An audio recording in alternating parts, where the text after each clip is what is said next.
Las redes sociales serán testigos de las maravillas y el poder de Dios. Con cámara del avivamiento.com, revolucionando las redes con la palabra de Dios. Predicaba acá en estos días el hermano Marcial Hernández y un mensaje que en muchas partes tiene que ver con transparencia. ¿Se acuerdan? La necesidad de ser transparentes, de que tú puedas confiar que la persona no tenga dos, ni tres, ni cuatro caras, sino que pueda decirse que vuestro sí sea sí, vuestro no sea no.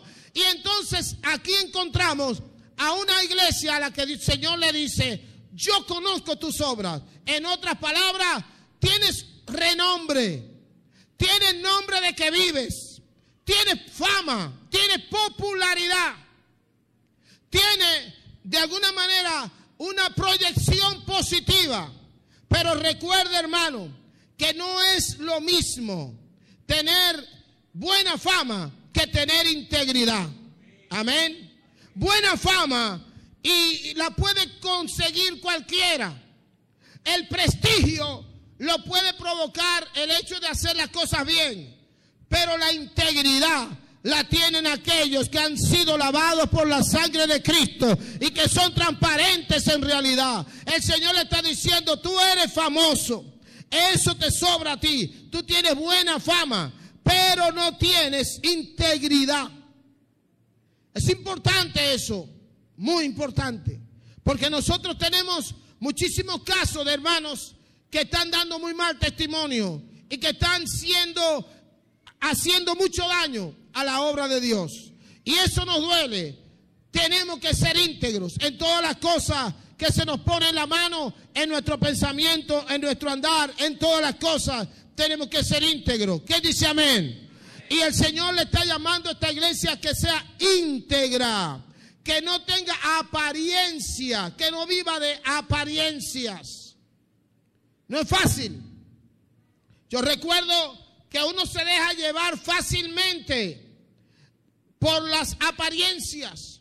Y yo recuerdo que yo decía: Dios mío, pero yo veía cuando yo estaba en mis años de juventud en la iglesia, y yo veía que a veces los compañeros míos de los grupos de adoración o músicos, que yo era músico de batería, y yo a veces veía varios compañeros que tenían una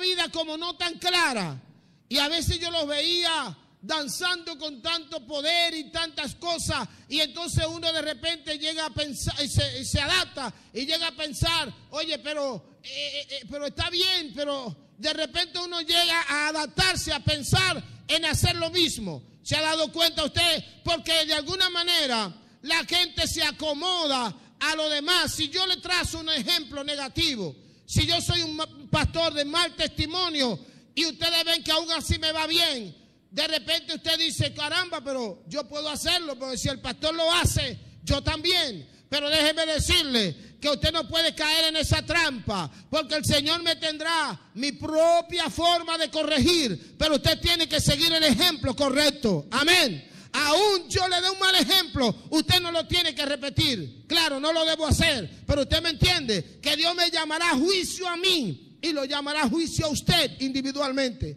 aunque yo haya influenciado para sus actitudes incorrectas. Muchas veces nos encontramos con iglesias que no son claras en cuanto a sentar un precedente diáfano, claro, con relación al pecado. Y nosotros queremos que aquí esté bien definido el aspecto pecado. En esta congregación está bien definido. Lo que no tenemos que ser unos legalistas sin amor, porque el legalista sin amor es criminal. ¿Se entiende eso? Tal vez no lo entiende. Le tengo que explicar en pocas palabras. El legalista sin amor corrige de manera tal que se mande al infierno a la gente rápido, sin mucha esperanza de alivio. No tienen esperanza de que puede haber un cambio. Por lo tanto, si tú fallas, te llegan a juzgar por toda la vida y te descartan de por vida. El fallo que tú has cometido te lo viven sacando 10 años después, 15 años después, aunque ya tú hayas tenido una transformación total. Y eso no lo queremos. pero sí queremos que esté definido que aquí el pecado es pecado y que lo condenamos y lo rechazamos en el nombre de Jesús, sin rechazar a la persona de ninguna manera. Y lo digo con mucha propiedad. Tenemos casos, conocemos casos de pastores que han permitido situaciones porque alguien en la iglesia está el que más ofrenda o más diezma y le han permitido situaciones de pecado. Y queremos decir que queremos que usted dé la mejor ofrenda y el mejor diezmo y lo necesitamos. Pero si eso implica que tenemos que apoyar su pecado, se puede ir con todo su dinero a darlo en otro lugar. En otras palabras, estar claro y definido. Conozco un caso de un pastor que me duele decirlo, pero es muy real. Apoya que alguien en su iglesia se ha divorciado 2, 3, 4 y 5 veces, y no estoy exagerando. Y se divorcia así, por cualquier razón, y se casa de nuevo. Y el pastor lo complace de lo más bien, y todo está perfecto, y sigue de lo más bien, procediendo de esa manera. Escuchaba otro reciente caso de un divorcio ilógico, y se le complace de lo más bien. Yo creo en el recasamiento, pero yo creo en la seriedad. Yo creo en que aquellos matrimonios que no pueden concretarse porque definitivamente ya no hay oportunidad.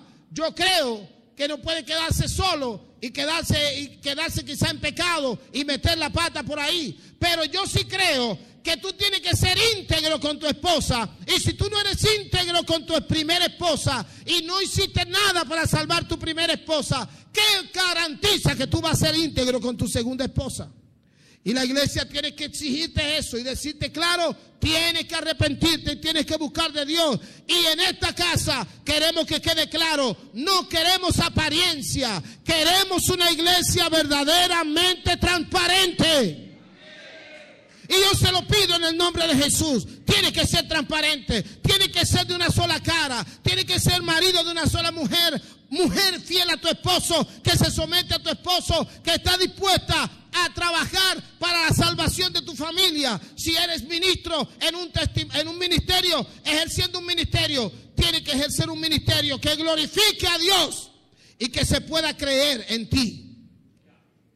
Usted espera que si me deja dormir en su casa, no se pierdan varias joyas de su casa.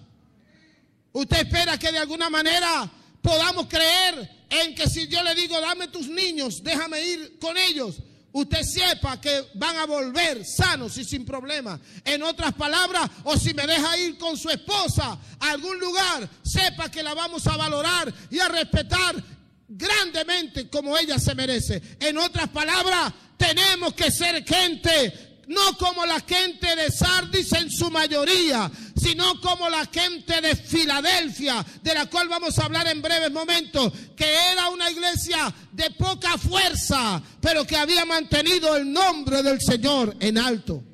Pero esta iglesia era lamentablemente muy diferente al caso de la iglesia de Filadelfia. Nombre de que vives y estás muerto, con una actitud de apariencia, de un prestigio, pero no con integridad.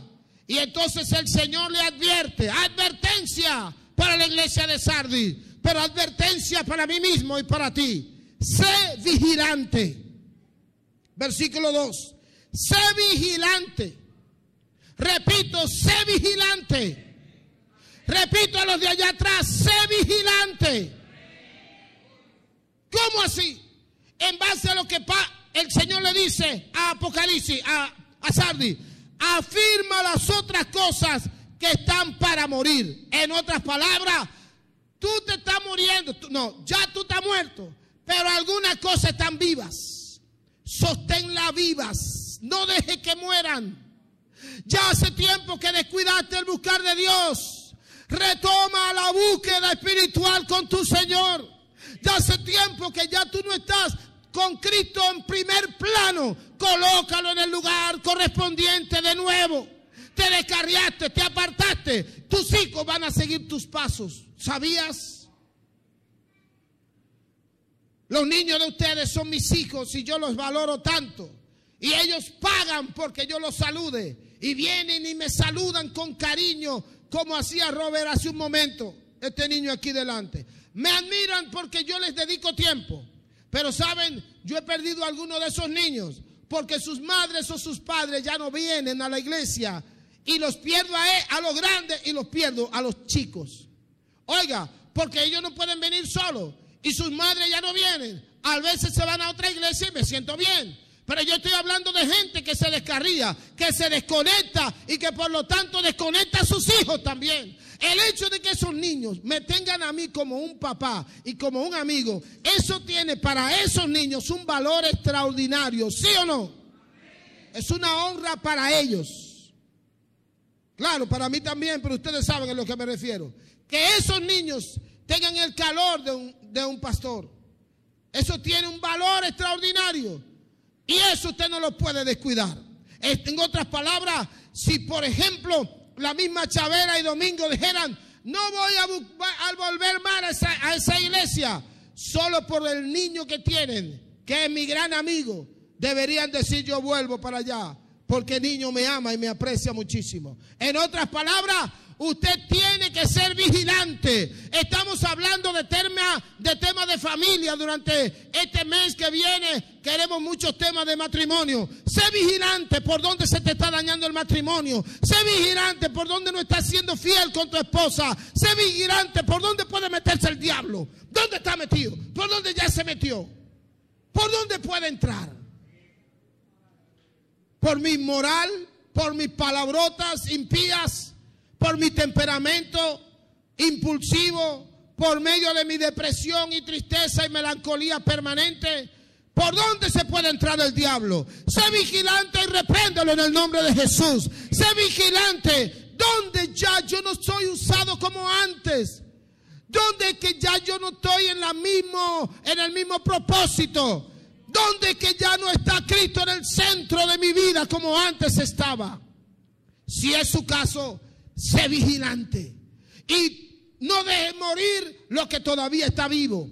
Ah, qué tremendo lo que el Señor le dice a Sardis. Esas cosas que están vivas todavía no las dejes morir, porque no he hallado tus obras perfectas delante de Dios. Y entonces el versículo 3 le dice algo que yo quiero que ustedes lo graben en la memoria, porque la verdad es que estas palabras son fáciles de recordar y son una joya. El versículo 3 dice: acuérdate pues de lo que has recibido y oído, y guárdalo y arrepiéntete. Repito, acuérdate pues de lo que has recibido y oído, y guárdalo y arrepiéntete. ¿La pueden repetir? Acuérdate pues de lo que has recibido y oído, guárdalo y arrepiéntete. Sí, pero no me engañen viendo la pantalla. Repítelo conmigo. Acuérdate pues de lo que has recibido y oído, y guárdalo y arrepiéntete. Esa palabra es tremenda. Si a usted se le olvida todo lo que he hablado ahora, si se acuerda de esos 4 términos, ¿cuáles son? Acuérdate de lo que has recibido y oído, guárdalo y arrepiéntete. ¿Qué has recibido? A través de los años le hemos dado mensajes que han cambiado, han revolucionado su mente. Tanto mi esposa, yo, los líderes, los tantos que pasan por aquí con mensajes contundentes. Las enseñanzas de los martes, donde la fiebre no quieren acabar. Tenemos que hacer un maratón de estudio bíblico. Les recomiendo eso a los líderes de ese departamento. Pasarnos una tarde, hagan un seminario largo, donde no tengamos que salir tan rápido, porque hay hambre de la palabra. Ahora esa palabra tiene que ser oída, retenida, guardada, aplicada. Arrepentirnos en base a esa palabra. ¿Qué es lo que Dios le está hablando a usted a través de esta palabra o de este siervo? ¿Es bueno? Entonces lo has oído, guárdalo, obedécele, arrepiéntete de acuerdo a lo que está diciendo la palabra de Dios en esta noche.